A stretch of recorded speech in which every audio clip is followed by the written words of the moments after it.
I'm here to talk about success.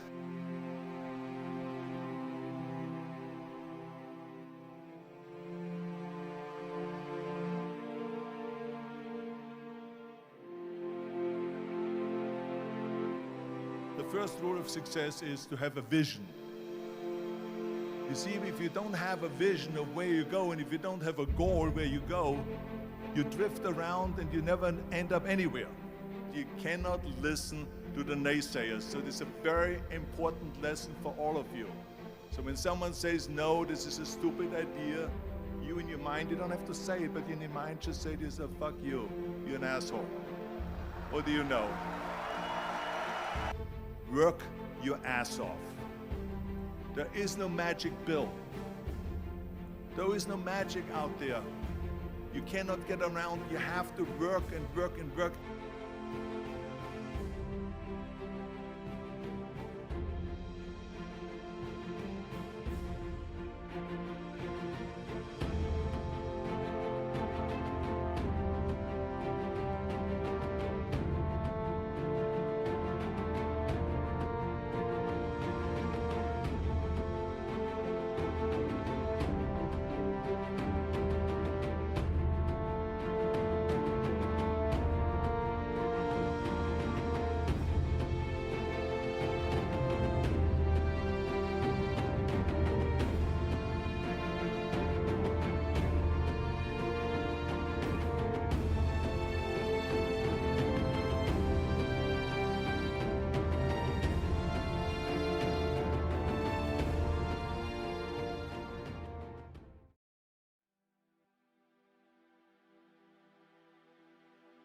I'm here to talk about success. The first rule of success is to have a vision.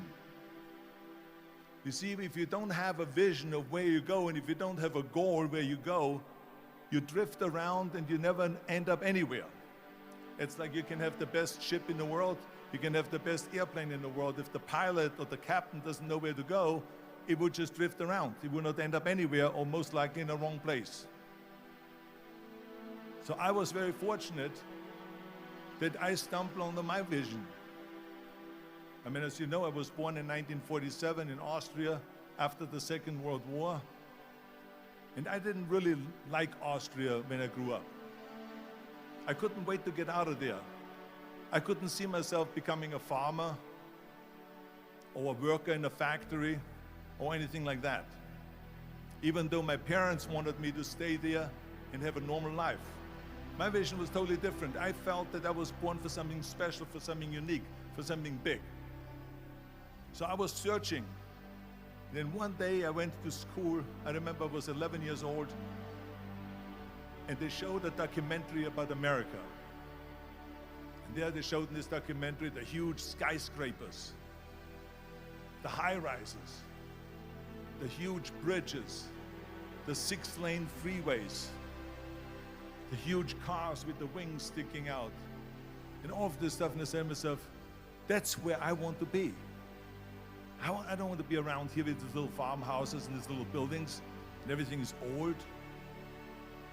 I want to be in America. But now the question was just, how do you get to America? In those days, it was a very expensive trip. It's not like today. I saw a magazine. I saw a bodybuilding magazine that had Reg Park on the cover. Reg Park was then a 3-time Mr. Universe. And I saw him on the big screen as Hercules. And on the cover it said, how Reg Park, Mr. Universe, became the Hercules star. That's what the cover story was all about. I read that and I said to myself, wow, this is the blueprint for my life. This is exactly what I want to do. I want to become a bodybuilding champion just like Reg Park. I want to get into movies just like Reg Park. And I want to make millions of dollars and be rich and famous just like Reg Park.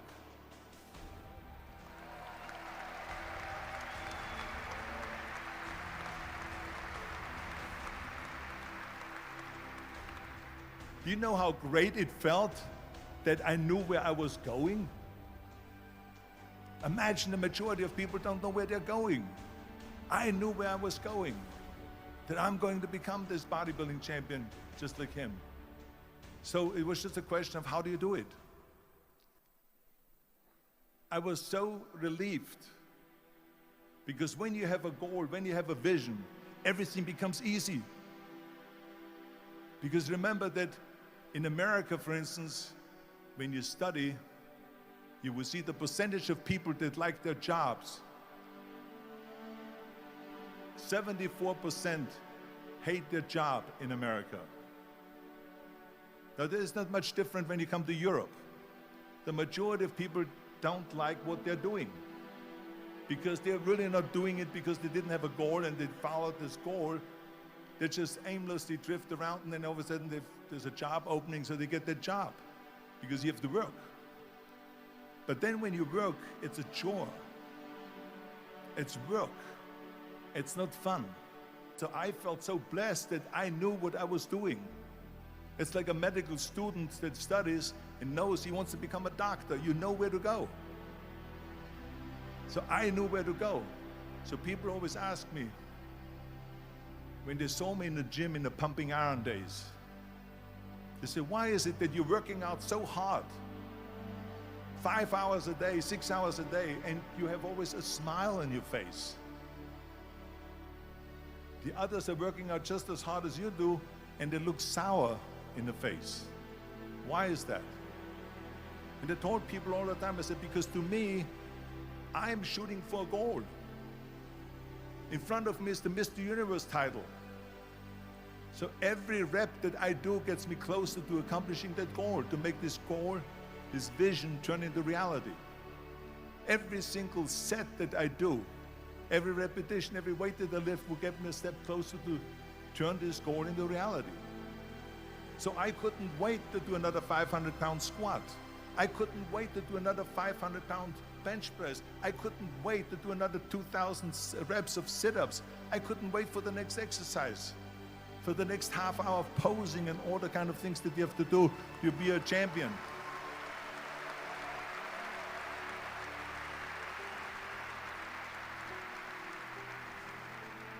I felt so great knowing where I was going, and I tell you, it worked. I mean, think about it. And I was just not visualizing just my exercise, but I was really lifting the trophy over my head. That's what I was thinking about. And with the age of 20, I went to London and I won the Mr. Universe contest as the youngest Mr. Universe ever. And it was because I had a goal.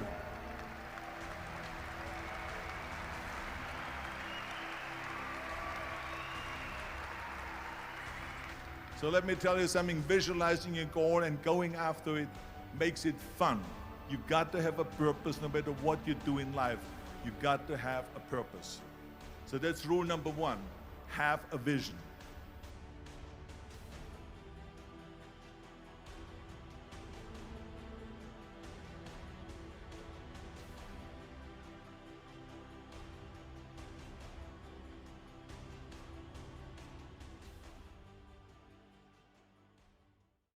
Rule number two is, don't listen to the naysayers. Don't listen to the naysayers.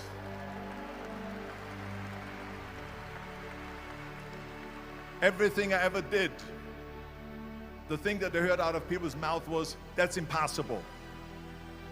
That can't be done. Or no. I remember when I wanted to be a bodybuilding champion, including my parents and everyone else around me, said this is impossible. Why don't you become a ski champion? That's what they do in Austria. Or bicycle champion, they do some track and field. You can't be a bodybuilding champion. That is exactly what I heard, and of course I proved to the people that it can't be done. So whenever someone said to me, it can't be done, I heard it can be done. When they said no, I heard yes. And when they said it's impossible, I heard it is possible. Because I am a strong believer.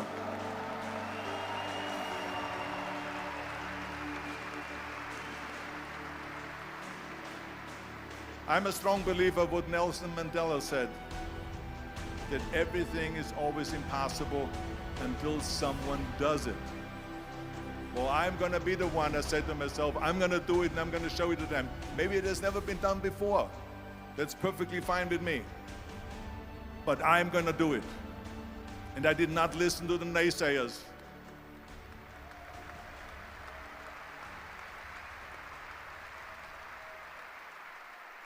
And I remember then that the same thing happened also when I'm in the show business. Can you imagine? I was now a bodybuilder. I weighed 250 pounds. I was Mr. Olympia 6 times. I was Mr. Universe 5 times, and Mr. World and Mr. International. I won 13 World Bodybuilding Championships altogether. And now I said to the agent, the Hollywood agent, I want to get into movies. He said, that's funny, Arnold. I asked a studio executive, I say, I want to get into movies. I want to be a leading man. He started laughing.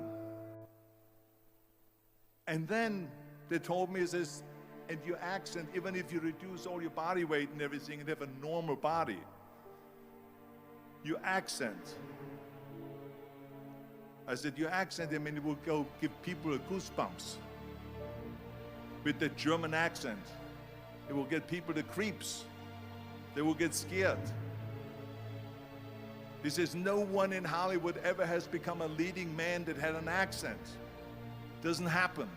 Imagine, you go from studio executive to studio executive, from agent to agent, from manager to manager, and they all said exactly the same thing. Now that's very encouraging, isn't it? But you know something? I didn't give a shit. I didn't. And I looked back again and learned from what I learned in sports. In my case, in bodybuilding. It's all about the hard work that you put in. I said to myself, in bodybuilding, I worked out 5-6 hours a day. I'm going to do the same thing now for acting. And of course, I went to college to study English. I studied voice,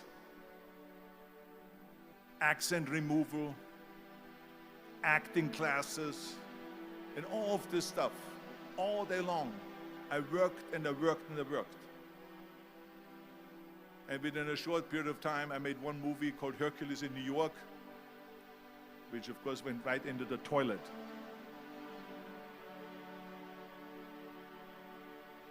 But it didn't discourage me. I still had the same vision. And then all of a sudden I did Streets of San Francisco. I did Stay Hungry and Pumping Iron and The Villain. And then all of a sudden, I was asked by Dino De Laurentiis and by Universal Studio, the biggest studio, to star in Conan the Barbarian. And after I did Conan the Barbarian, the director at the press conference said to the press, the director was John Milius. He said to the press, if we wouldn't have had Arnold, we would have had to build one. So think about that.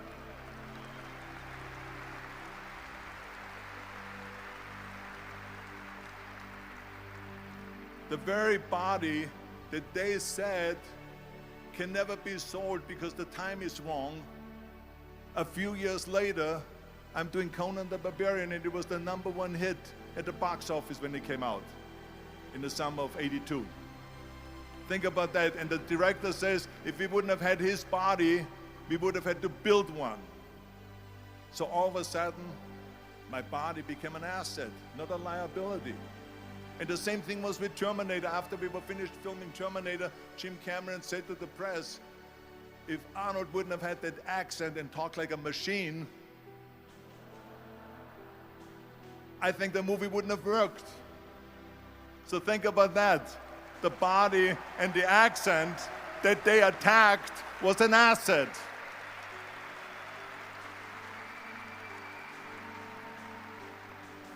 But I didn't listen to those losers. This is just the reality of it, is that you cannot listen to the naysayers. So this is a very important lesson for all of you. So when someone says, no, this is a stupid idea, you in your mind, you don't have to say it, but in your mind just say this, fuck you, you're an asshole. What do you know?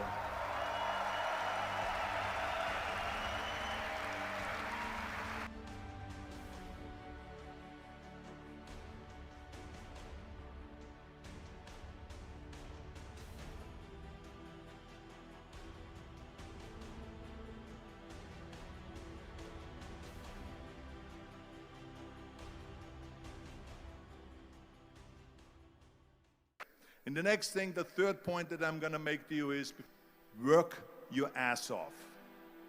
There is no magic pill. There is no magic out there. You cannot get around. You have to work and work and work. It drives me crazy when people say that they don't have enough time to go to the gym for 45 minutes a day and work out. Or to do something for 45 minutes to an hour a day to improve. If it is physically improve or if it is mentally to improve. Imagine you read 1 hour a day about history. How much you will learn after 365 hours in 1 year. So it drives me nuts because when people say we don't have the time, we have 24 hours a day. We sleep 6 hours a day, so that gives you still 18 hours. Now there's someone shaking their head out here in front. They say probably, I don't sleep 6 hours, I sleep 8 hours, right? Or just sleep faster.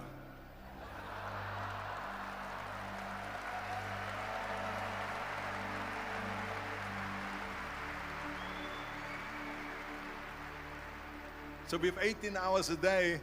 The average person works around 8 to 10 hours. So let's assume it's 10 hours, so we have 8 hours left. Then you travel around an hour a day, maybe 2 hours a day. So now you have still 6 hours left. So what do you do with these 6 hours? What do you do with these 6 hours? Then we eat a little bit, then we schmooze a little bit, talk a little bit to people and all that stuff. But you can see how much time there is available if you organize your day. So you got to work hard. I mean, let me tell you something. When I went to America, I went to college. I went and worked out 5 hours a day. And I was working on construction. Because in those days in bodybuilding, there was no money. I didn't have the money for food supplements or anything. So I had to go to work. So I worked on construction. I went to college. I worked out in the gym, and at night from 8 o'clock at night to 12 midnight, I went to acting class 4 times a week. So I did all that. There was not one single minute that I wasted. And this is why I'm standing here today.